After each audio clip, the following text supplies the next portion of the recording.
Dans cette vidéo, je vais vous expliquer comment on utilise les vecteurs rétroviraux pour réaliser de la transgénèse animale, c'est-à-dire pour introduire un ADN étranger dans les cellules. Pour les cellules eucaryotes supérieures, on utilise le plus souvent des virus parce qu'ils ont une double fonctionnalité, un double intérêt.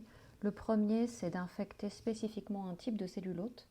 Le deuxième, c'est d'intégrer leur génome à l'intérieur du génome de la cellule cible, ce qui permet d'avoir des transfectants stables. On utilise différents virus en fonction du rôle du transgène.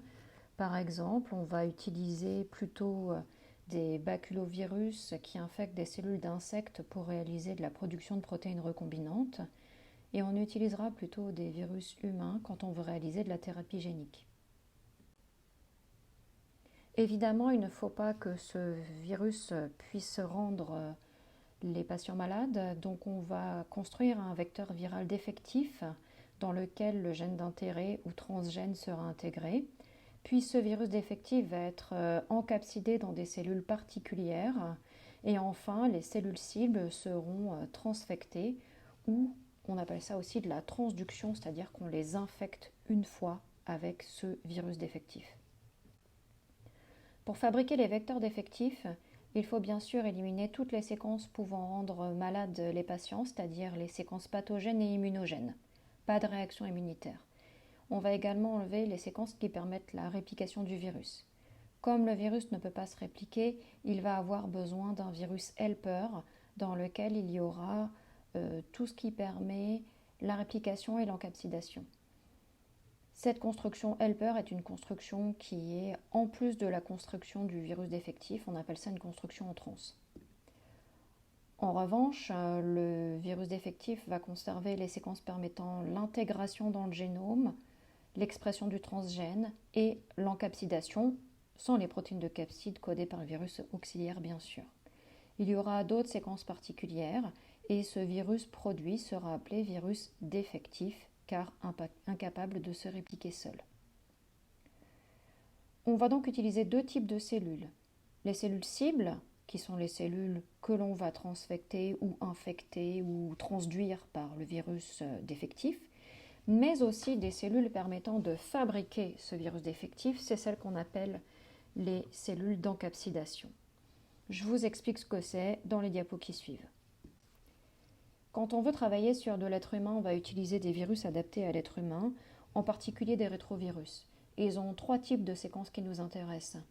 Les Open Reading Frame, les protéines codées, qui sont GAG pour la capside, POL pour la réplication du génome viral et ENV pour les spicules exprimés à la surface du virus, mais aussi des LTR, Long Terminal Repeat, qui sont des séquences répétées et inversées aux deux extrémités du virus et qui permettent l'intégration dans le génome de la cellule cible.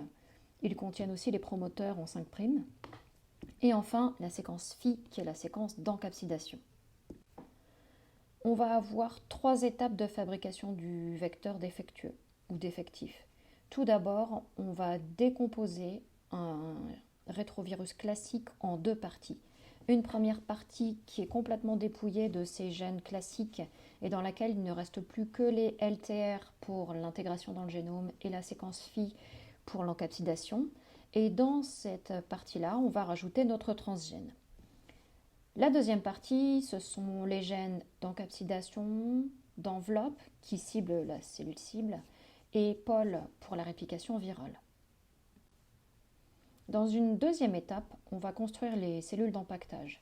Pour cela, notre construction minimale GAG-POL-ENV est transfectée dans des cellules.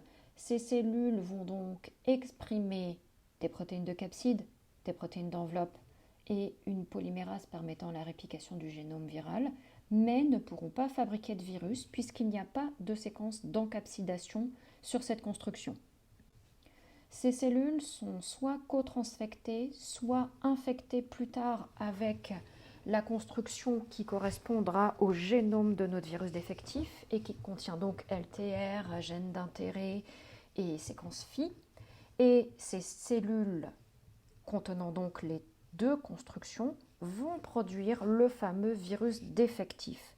C'est un virus qui a comme génome le transgène, les séquences d'intégration, les séquences d'encapsidation, et ce génome est entouré par les protéines produites par le virus helper, qui sont la polymérase accrochée au génome, les protéines de capside grâce à la séquence d'encapsidation, les protéines d'enveloppe qui permettent la reconnaissance de la cellule cible.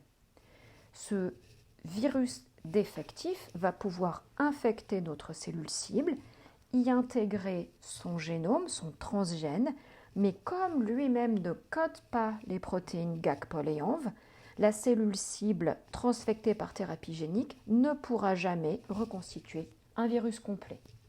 Merci pour votre écoute.